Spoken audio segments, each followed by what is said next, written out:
राणापुर नगर परिषद के चुनाव में सभी की निगाह वार्ड नंबर 12 पर थी, क्योंकि यहां पर अध्यक्ष नगर परिषद सुनीता गोविंद अजनार चुनाव लड़ रही थी। निगाह भी थी और कड़ा मुकाबला भी। और इस मुकाबले में सुनीता गोविंद अजनार को नज़दीकी मुकाबला था, कड़ा मुकाबले में हार का सामना करना पड़ा। इस समय हमसे बात करने के लिए मौजूद हैं, हम दोनों से बात करेंगे। आपको क्या लगता है, क्या कमी रह गई जो वार्ड में मतदाताओं ने आपको नकार दिया? सर्वप्रथम तो मैं भाई साहब आप सभी का स्वागत अभिनंदन करती हूँ कि आपने इस विषय को लेकर आज हमारे यहाँ पर हमारी भी राय जानने की कोशिश की। इसके लिए आप सभी पूरी टीम का धन्यवाद। और जैसे कि आपने पूछा है कि वार्ड में जनता ने हमें नकारा, जनता ने हमें नहीं नकारा, क्योंकि इस वार्ड में हम पिछले 20-22 सालों से निवासरत हैं। क्योंकि यहाँ की जनता हमारी भोली भाली जनता है और जो जनता ने हम पर जो आशीर्वाद अभी तक रखा, इसका परिणाम ये रहा है कि हम नगर परिषद में 3 बार से अध्यक्ष रहे हैं। भारतीय जनता पार्टी को यहाँ की जनता के आशीर्वाद से ही 3 बार, जब पहले कांग्रेस थी, कांग्रेस जैसे उप सरपंच मतलब उपचुनाव हुआ, तो उपचुनाव के बाद से आज तक हमारी भारतीय जनता पार्टी ने नगर परिषद पर अपना कब्जा रखा। और ऐसी कोई भी गतिविधि हमारे द्वारा नहीं हुई जिससे कि हमारे वार्ड के, हमारे नगरवासियों को कि भारतीय जनता पार्टी को हमारे प्रति कोई ऐसी प्रश्न चिन्ह खड़ा करने का अवसर मिले, ऐसा आज तक हमने नहीं किया। फ़र्क इतना है, सिर्फ सोच है कि कुछ ऐसे गद्दार नेता लोग हैं, उनको गद्दारी कहेंगे या फिर बागी भी तो बिल्कुल भी नहीं कहेंगे, गद्दार नेता लोग हैं जिन्होंने इस चीज़ को गलत तरीके से जनता के बीच पेश किया। और कहीं ना कहीं इसका नुकसान हमें थोड़ा सा हुआ है, पर इसका ये मतलब नहीं कि हमारी राजनीति यहाँ ख़त्म हो जाती है या फिर हम घर बैठ जाएंगे, ऐसा तो बिल्कुल नहीं है। हमारी भारतीय जनता पार्टी है वो, जब आप देख सकते हैं कि हमारी देश की राष्ट्रपति एक आदिवासी महिला को बना सकते हैं, तो मैं तो फिर भी यहाँ से अपने ज़िले का प्रतिनिधित्व करने के लिए सक्षम हूँ। और आपके द्वारा मैं उन तमाम नेताओं को जो ये सोच रखते हैं कि भारतीय जनता पार्टी में ऐसा चलता है, पर ऐसा हम चलने नहीं देंगे। जो दो मुंह बात करते हैं, आपने देखा होगा कि पूरे चुनाव में एक बागी के साथ में जब पार्टी संगठन का कोई कार्यक्रम होता है तो वो सर्वप्रथम मंच पर अपने आप को विराजित करते हैं, और वही लोग जो बागी है उसके साथ में चुनाव प्रचार भी करते हैं। इसकी शिकायत हमने हमारे संगठन आलाकमान को की थी, उन्होंने इस ओर ध्यान भी दिया है। लेकिन वो अपने आप में एक ऐसा सोच रहे हैं कि हम झाबुआ ज़िले में राज करेंगे, पर ऐसा नहीं होगा, क्योंकि भारतीय जनता पार्टी है यहाँ गरीब से गरीब राष्ट्रपति जब बन सकती है, तो फिर आप मुझसे तो अपेक्षा रख सकते हैं कि मैं अपने झाबुआ ज़िले के लिए क्या कर सकती हूँ। और मैं उन तमाम नेताओं को जो भारतीय जनता पार्टी को नीचे गिराने की बात कर रहे हैं, भारतीय जनता पार्टी की छवि खराब करने की कोशिश कर रहे हैं, उनको मैं चेतावनी देती हूँ कि हिम्मत है तो मेरे सामने आके लड़िए, क्या दूसरे के कंधे पर बंदूक रख के चला रहे हैं आप। बस इससे इतना ही कहना चाहूँगी। 15 में से 11 वार्ड बीजेपी यहाँ पर जीती है, लेकिन 12 नंबर पे खेल क्यों बिगड़ गया? कुल 15 वार्ड थे, 15 में से 11 भारतीय जनता पार्टी जीती है। और भारतीय जनता पार्टी हमारे पूर्व नगर परिषद अध्यक्ष सुनीता अजनार के कार्यों के कारण जीते हैं 11 वार्ड, न कि इनकी मेहनत के कारण जीते हैं। क्योंकि हमने इस गांव में हमेशा विकास किया है और इस गांव के कोई भी समस्या नहीं आने दी है।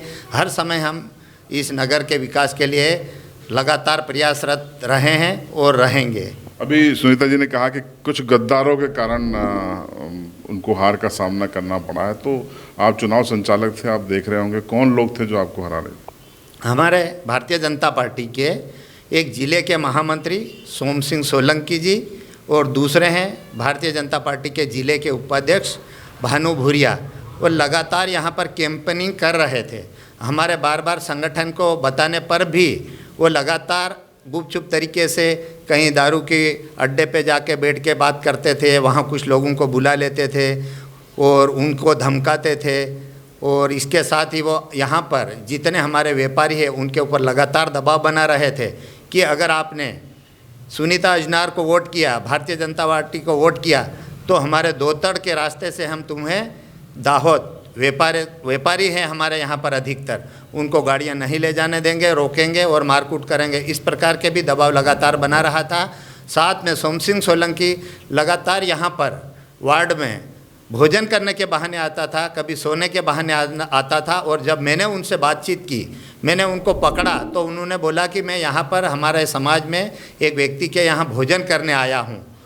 ऐसा करके वो लगातार सभी के मोबाइल नंबर इकट्ठे करते थे और रात में यहाँ बैठक करते थे। सवाल ये गोविंद जी कि वो दोनों बीजेपी का होकर ऐसा क्यों कर रहे थे, क्यों करेंगे? वो भारतीय जनता पार्टी के हैं, उनको भारतीय जनता पार्टी ने पद दे रखे हैं, लेकिन वो ये उनके मन में एक भ्रम था कि अगर सुनीता अजनार तीसरी बार अगर विजय होती है तो जो सामने 2023 आ रहा है विधानसभा, उससे उनको इतना डर लग रहा था कि कहीं ना कहीं पार्टी इनको टिकट ना दे दे, क्योंकि उनकी छवि तो धूमिल है। ये कहीं ना कहीं शराब माफिया है। भानु भूरिया का भाई नवल भूरिया लगातार दारू की गाड़ियाँ निकाल रहा है, भानु भूरिया उसको सपोर्ट कर रहे हैं। सोम सिंह सोलंकी की इतनी अच्छी छवि नहीं है। उन्होंने भी जो कंपनियां जी टेक करके एक कंपनी खोली थी, उसमें इसका भी बहुत बड़ा रोल है। इस कारण यहाँ की जनता बहुत विरोध में है और उनको किसी कीमत में वोट नहीं देगी। इसलिए वो लगातार प्रयास कर रहे थे कि ये एक बहुत बड़ा चेहरा है या ये एक स्वच्छ छवि का चेहरा है, उसको कैसे बाहर किया जाए, पार्षद ही नहीं बनने दिया जाए, इस प्रकार से वो हमें रोक रहे थे। सोशल मीडिया पे कई ग्रुपों में चर्चाएं हैं कि अब गोविंद जी की, सुनीता जी की राजनीति समाप्त हो गई है। भाई साहब ये ऐसा बोल रहे हैं, लेकिन ये अपने आप खुद अपने गरिमा में झांक के देखें कि भानु भूरिया एक जनपद सदस्य का चुनाव हारा हुआ था, क्या पार्टी ने उनको टिकट नहीं दी? क्या हमारे गजेंद्र जी पटेल जो आज सांसद है वो पार्षद हारे हैं, विधानसभा हारे हैं, इसके बाद भी पार्टी ने उन पर भरोसा करके आज लोकसभा में वो गए हैं। तो क्या हमारी भारतीय जनता पार्टी साफ सुथरी छवि वालों को आगे बढ़ाने का प्रयास करती है? हमें यकीन है कि जो अच्छा भारतीय जनता पार्टी में निष्पक्ष और निष्कलंक होते हैं उनको पार्टी जरूर आगे बढ़ने के लिए मौका देती है और आगे बढ़ाती है। लेकिन ये जो भानु जैसे ये 2008 में निर्दलीय चुनाव लड़ा है, इसका चुनाव चिन्ह गिलास था।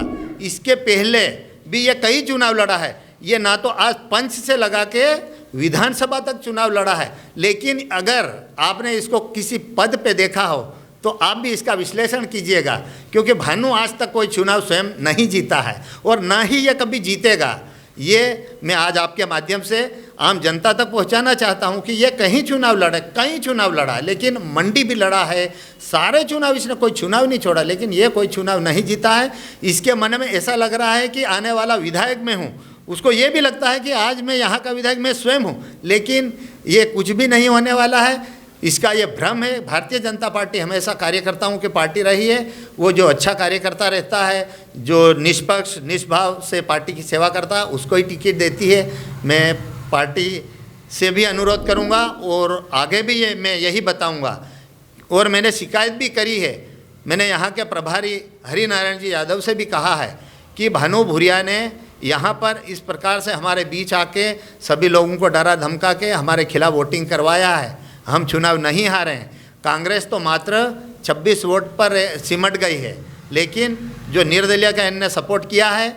और सोम सिंह सोलंकी उस दिन बाइट दे रहे थे, वो ये कह रहे थे कि निर्दलीय भी हमारा है।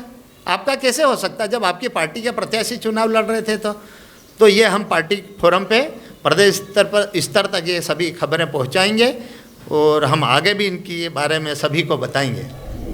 आपने सुना गोविंद अजनार जी को, साथ में सुनीता जी को, दोनों का दावा है कि उनको हराया गया है और पार्टी के लोगों ने ही गद्दारी की है, ऐसा उनका आरोप है। इस इंटरव्यू पर आपकी राय कमेंट बॉक्स में जरूर बताएं। चैनल पर नए हों तो सब्सक्राइब करें।